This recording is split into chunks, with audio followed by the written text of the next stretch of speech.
Fox News Alert, thanks for joining us on this special late-night edition of The Five. It's no surprise here.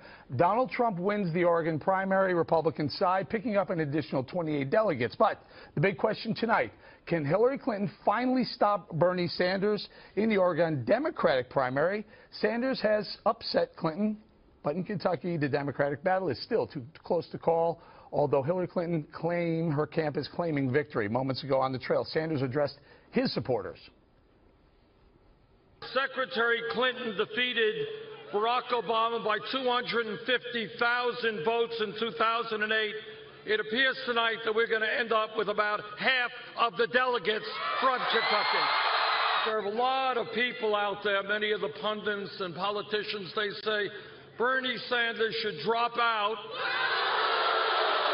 Well, let me be as clear as I can be. I agree with you. We are in to the last ballot is cast. And earlier tonight, Trump seemed anxious to get to his likely general election opponent. He tweeted, quote, "I look so forward to debating crooked Hillary Clinton. Democrat primaries are rigged. Email investigation is rigged. So time to get it on." Now, on Bernie, it doesn't sound like he's getting out. We heard him say he wants to stick through at least California.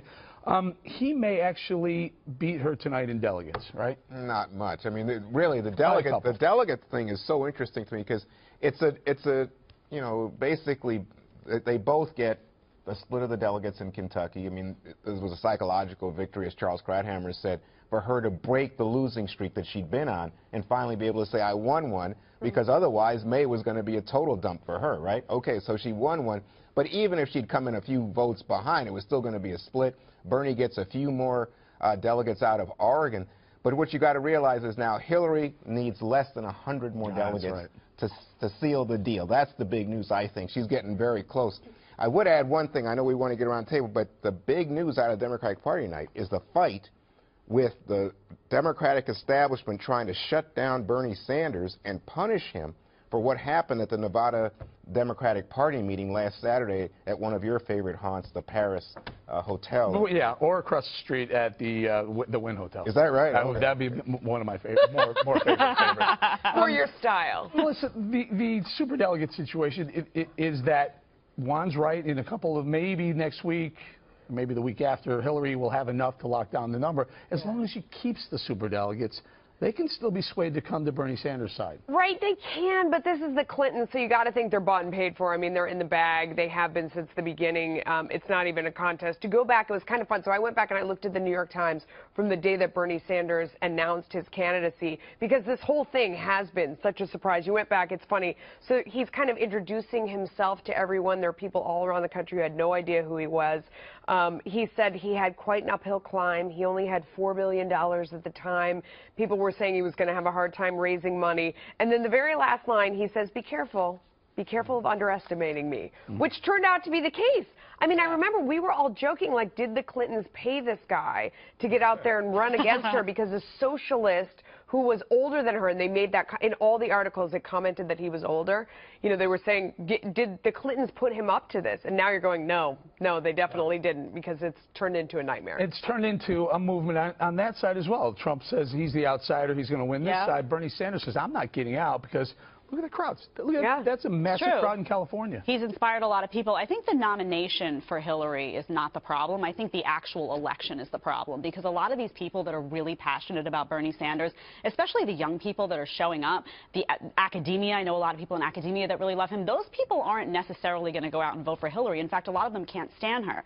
So I think right now, you know, I think the superdelegates will stick with her. I think she's a political machine. I think she will win the nomination. But I think then her goal is going to be, how do I get these people that really don't believe in me and were really passionate about Bernie Sanders to somehow be convinced that I'm the answer and be inspired to come out and vote for me? And I don't think running against Donald Trump is enough of a reason for those people to come out for her. Wow, I think they really are afraid of Donald Trump. I mean, they're demonizing Trump. I mean, it's like as if you were running against Tom Shalhoub, who would I vote for? That's easy. Come on, man. Right. That's not hard. I could take this guy. It's easy. But this is the nightmare scenario for Hillary. Remember, what was it, 6 weeks ago, everyone was talking about what's going to happen to the Republican Party when the person who gets the most votes is disenfranchised and they're going to nominate someone else.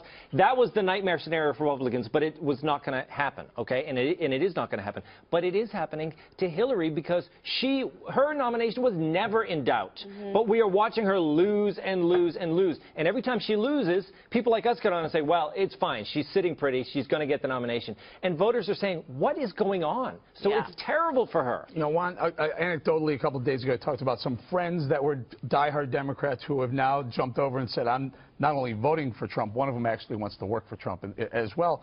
NBC had a poll out today showing basically was a statistical tie. Hillary up by 3 points nationally. However, inside that, the internal on that poll showed independents break for Donald Trump. 44 to Hillary Clinton, 36. She's got to worry about this, does she not? That would be a worrisome fact. If that poll proves to hold, you know, it's not just some freak thing at the moment, it would be really worrisome. I mean, clearly, she still has a tremendous advantage with women, and we can see that that's still at play, and everybody's worried about how Donald Trump deals with the women issue, the New York Times story, all the rest. But if you're saying to me independents are mostly women, if you're saying to me that independents are now going to break for Donald Trump, that's news. And the other part of that, another internal on that poll had the gender gap. 3 points closed. Trump closed it by 3 points.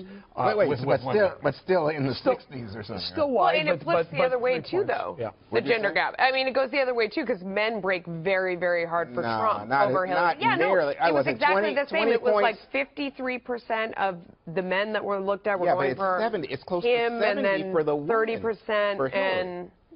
So that means a 20-point lead, right? But, you know, Barack Obama won by more than 10 points, like 15 points for women in 2008, didn't he? I don't know if that's exact numbers, but he won by a lot. And I think he won by 10 points in the following election. So women have always trended Democratic. So, I mean, all Trump has to do is close the gap a little bit, and he's doing okay. Stay right there. Stay right there. Hang on there, Juan. Meanwhile, earlier on Fox, the DNC chair explained why she thinks a prolonged Democratic race will not hurt the eventual nominee. I don't think it's hurting. On the contrary, actually, I think that if you look at the exit polls and the questions asked of voters as they're coming out of our most recent Democratic primaries, they've enthusiastically said that the primary has actually caused them to be more energized about our candidates and more likely to be supportive of whoever our nominee is. And that is actually, you know, in stark contrast to what's happened on the other side of the aisle. Oh, yeah, sure. Your two candidates beating the crap out of each other for weeks on end when the Republican sits back and goes, all right, let me know when you're done because I got you next. Don't you love when Debbie Wasserman Schultz uses, they're more energized, they're more excited. That's a good impression. That's a good impression. You know, one point that Juan made that was great, though, is this idea that it is going to be the battle between the vilification of Donald Trump versus the apathy for Hillary Clinton. I mean, that's what it's going to come down to, is like, do you hate him enough that you're willing to come out and go vote when you're so apathetic about the candidate that's yours? It's a legitimate question because on the Hillary side, they are really trying to go hard at vilifying Trump. In a lot of quarters, that works really well. It's also exposing the division within the Democratic Party, which people love to talk about the right and how the Republican Party is falling apart and there's, you know, anti-establishment and establishment and populist and all these terms, and that's true. But you have the same thing going on the left, and I think the longer that Bernie Sanders stays in and exposes the distinction between him and Hillary Clinton and exposes the fact that a lot of these voters look at what's going on in Nevada. A lot of these voters are saying no to Hillary Clinton. A lot of people are saying we cannot vote for her no matter what. I know a lot of Democrats that are saying I'll do a write-in. I cannot vote for her. I absolutely refuse to. So I think the longer he stays in and highlights that difference, the more of a problem it's going to be for her because she's being forced to defend herself. She's not good at this. She's not a good politician, and she's having a really hard time appealing to the left. Even though she's had to tack left to appeal to Bernie Sanders' crowd, it's still not working. I think she's going to have a hard time. I really don't understand this. It seems to me like initially you guys were like, yeah, Bernie Sanders, keep going. Or Bernie Sanders, the Clintons put him in this because he's so weak. Oh, yeah, day one. But now, let me tell you something. Bernie Sanders and his socialist crew is a threat. They're talking about the violence. They're threatening the woman who was the chair of the Nevada Democratic Party because they don't like the rules. They're saying continue the revolution, continue the burn. Big turnout tonight in California. And again, you see this kind of almost anarchist zeal on the part of Sanders supporters. Now, you're saying, oh, this means that there's this tremendous split within the Democratic Party. Ideologically, Let me tell you something. The history books are going to write about this as a moment when the Republican Party broke apart, lost its principles, lost its ideas. Or changed.